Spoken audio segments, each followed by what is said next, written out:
இந்த கேள்விய ஒரு நிமிஷம் யோசிச்சு பாருங்களேன். நம்மள நிறைய பேரு என்னது நான் தினமும் சாப்பிடுற சாப்பாடு தானே, இதுல என்ன பெரிய ஆபத்து வந்துட போகுது அப்படின்னு தான் நினைப்போம். அது ரொம்ப இயல்பான ஒரு கேள்விதான்.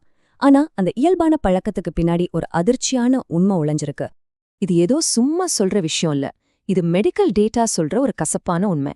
நம்ம நைட் சாப்பாடு முடிச்சு உடம்பு ஓய்வெடுக்க தயாராகிற அந்த சில மணி நேரத்துல தான் இதயத்து மேல இருக்கிற அழுத்தம் அதோட உச்சத்துக்கு போகுது. இதுக்கு முக்கியமான காரணம் நம்ம அந்த நேரத்துல சாப்பிடுற சில உணவுகள் தான். வாங்க, அது ஏன் அப்படி நடக்குதுன்னு இன்னும் கொஞ்சம் ஆழமா பார்க்கலாம். சரி, இத புரிஞ்சுக்கிறதுக்கு முதல்ல நம்ம உடம்போட இயற்கையான ஒரு சிஸ்டம புரிஞ்சுக்கணும்.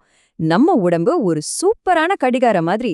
அதுக்கு பகல்ல என்ன வேலை செய்யணும், ராத்திரியில என்ன வேலை செய்யணும்னு பக்காவா தெரியும். இந்த இயற்கையான சுழற்சிக்கு பேரு தான் சர்க்காடியன் ரிதம். இந்த ஸ்லைட்ல பாக்குற மாதிரி பகல் நேரத்துல நம்ம உடம்பு ஒரு ரேஸ் கார் மாதிரி ஆக்டிவ் மோட்ல இருக்கும்.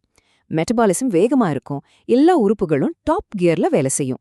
ஆனா ராத்திரியானதும் அதே கார் சர்வீஸ் ஸ்டேஷனுக்கு போற மாதிரி நம்ம உடம்பு ரெஸ்ட் அண்ட் ரிப்பேர் மோட்க்கு மாறிடும்.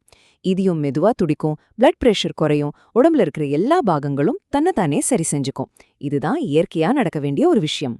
இப்போ யோசிச்சு பாருங்க, மெதுவா ரெஸ்ட் மோடுக்கு போயிட்டு இருக்கிற உங்க உடம்பு கிட்ட ஜீரணிக்க ரொம்ப கஷ்டமான உணவுகளை கொடுத்து இதை இப்பவே ஜீரணம் பண்ணுன்னு சொன்னா என்ன ஆகும்? அது ஓய்வு நேரத்துல ஓவர் டைம் வேலை பார்க்க சொல்ற மாதிரி தான். அந்த எக்ஸ்ட்ரா பிரஷர் தான் பல பிரச்சனைகளுக்கு முதல் புள்ளி. அப்போ அந்த மாதிரி நம்ம உடம்ப ஓவர்லோட் பண்ற உணவுகள்லாம் எது? குறிப்பா நைட் டைம்ல நாம தவிர்க்க வேண்டிய 3 முக்கிய எதிரிகள் இருக்காங்க. இந்த 3மே நம்ம சாப்பாட்டுல ரொம்ப சாதாரணமா இருக்கிற விஷயங்கள் தான். ஆனா அதோட தாக்கம் ரொம்ப ரொம்ப அபாயகரமானது. எதிரி நம்ம எல்லாருக்கும் ரொம்ப ரொம்ப பிடிச்ச, ஆனா இதயத்துக்கு ரொம்ப ஆபத்தான பொரித்த உணவுகள். வடை, பஜ்ஜி, சமோசா, பூரி. ஈவினிங் டைம்லயும் நைட்லயும் இதை நம்ம ரொம்ப விரும்பி சாப்பிடுவோம் இல்லையா? ஆனா இந்த ஒரு நிமிஷ சந்தோஷத்தோட விளைவு ரொம்ப மோசமானது. இந்த உணவுகள்ல இருக்கிற கெட்ட கொழுப்பு நம்ம இரத்த குழாய்களோட சுவர்கள்ல ஒரு பழைய தண்ணி பைப்புல பாசி படிகிற மாதிரி கொஞ்சம் கொஞ்சமா படிய ஆரம்பிக்கும். வருஷக்கணக்கா இது தொடர்ந்து நடக்கும்போது ரத்தம் போற பாதை குறுகி அடைப்புகள் உருவாகுது. கடைசியில இதயத்துக்கு போற இரத்த ஓட்டத்தையே இது தடுத்துடும். இது நிஜமா நடந்த ஒரு சம்பவம். 65 வயசான ஒருத்தருக்கு தினமும் ராத்திரி ஒரு வடை சாப்பிடுற பழக்கம் இருந்துச்சு. அவரு மனசுல ஒரு சின்ன வடையில என்ன ஆகிட போகுது அப்படின்னு தான் நினைச்சாரு. ஆனா அந்த சின்ன பழக்கம் 10 வருஷத்துல அவரோட இதயத்துக்கு போற முக்கியமான இரத்தக் குழாய 70% வரைக்கும் அடைச்சிருச்சு. ஒரு நாள் திடீர்னு வந்த நெஞ்சுவலி அவரை ஹார்ட் அட்டாக்ல கொண்டு போய் விட்டுச்சு. அந்த சின்ன வடை தான் இதுக்கு காரணம்னு அவருக்கு அப்போதான் புரிஞ்சுது. நம்மளோட 2வது எதிரி உப்பு. உப்பு இல்லாம சாப்பிட முடியாது, அது உண்மைதான். ஆனா அளவுக்கு அதிகமான உப்பு, குறிப்பா நைட் டைம்ல, ஒரு அமைதியான கொலையாளி மாதிரி செயல்படும்.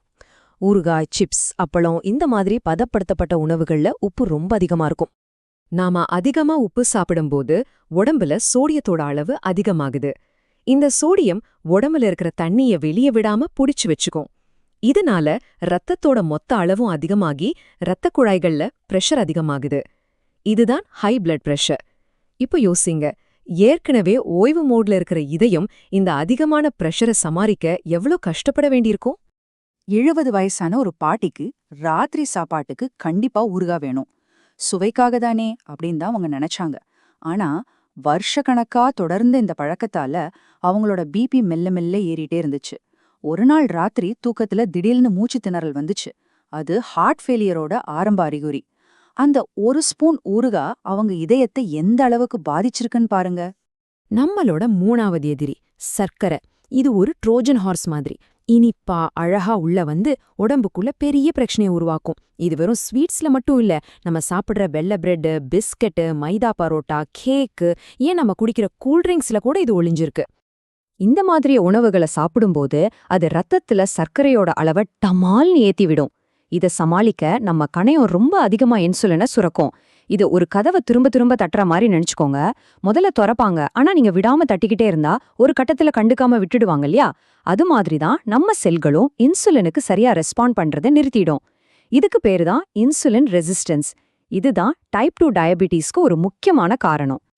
62 வயசான ஒருத்தர் பார்க்க ரொம்ப ஃபிட்டா ஹெல்த்தியா இருந்தாரு. ஆனா அவருக்கு ஒரு பழக்கம், தினமும் ராத்திரி சாப்பிட்டதுக்கு அப்புறம் ஒரு ஸ்வீட் சாப்பிடணும். 5 வருஷம் கழிச்சு அவருக்கு சக்கரை நோய் இருக்குன்னு கண்டுபிடிச்சாங்க. அதுக்கப்புறம் அவரோட ரத்த குழாய்கள் சுருங்க ஆரம்பிச்சு ஒரு நாள் லேசான மாரடைப்பும் வந்துச்சு. அந்த தினமும் சாப்பிட்ட ஒரு சின்ன ஸ்வீட் அவரோட வாழ்க்கையில எவ்ளோ பெரிய தாக்கத்தை ஏற்படுத்தியிருக்க பாருங்க. சரி, இவ்ளோ நேரம் நம்ம பிரச்சனைகளை பத்தி பார்த்தோம். இதெல்லாம் உங்களை பயமுறுத்துறதுக்காக சொல்லல, விழிப்புணர்வுக்காக தான். இப்போ தீர்வுக்கு வருவோம். ரொம்ப சிம்பிளான நம்ம வாழ்க்கை முறைக்கு ஏத்த சின்ன சின்ன மாற்றங்கள் மூலமாவே நம்ம இதயத்தை நம்ம பாதுகாக்க முடியும். வாங்க, ஒரு பாதுகாப்பான இரவு உணவு எப்படி இருக்கணும்னு பார்க்கலாம். இந்த 4 விஷயங்களை மட்டும் மனசுல வச்சுக்கோங்க.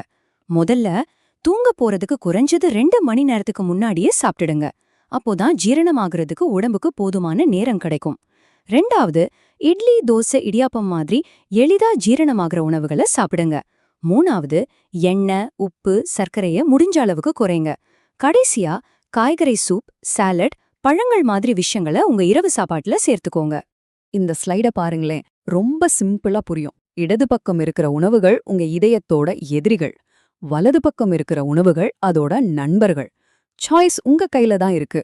ஒரு நிமிஷ சுவைக்காக நம்ம ஆரோக்கியத்தை இழக்க போறோமா, இல்ல ஆரோக்கியத்துக்காக சின்னதா சுவையில சமரசம் செஞ்சுக்க போறோமா? இந்த முழு விஷயத்தோட நோக்கம் ஒன்னே ஒண்ணுதான். உங்க ஆரோக்கியம் உங்க கையில தான் இருக்குங்கிறத புரிய வைக்கிறது தான். நம்ம செய்யற ஒரு சின்ன மாற்றம் நம்ம ஆயுள நீட்டிக்க முடியும். நம்ம இதயத்தை இன்னும் பல வருஷங்களுக்கு பத்திரமா பாத்துக்க முடியும். இது ரொம்ப முக்கியமான ஒரு பாயிண்ட். நம்மள நிறைய பேரு, நான் சின்ன வயசுலேருந்தே இப்படிலாம் சாப்பிட்றேன், எனக்கு ஒன்னும் ஆகலையே அப்படின்னு சொல்லுவோம்.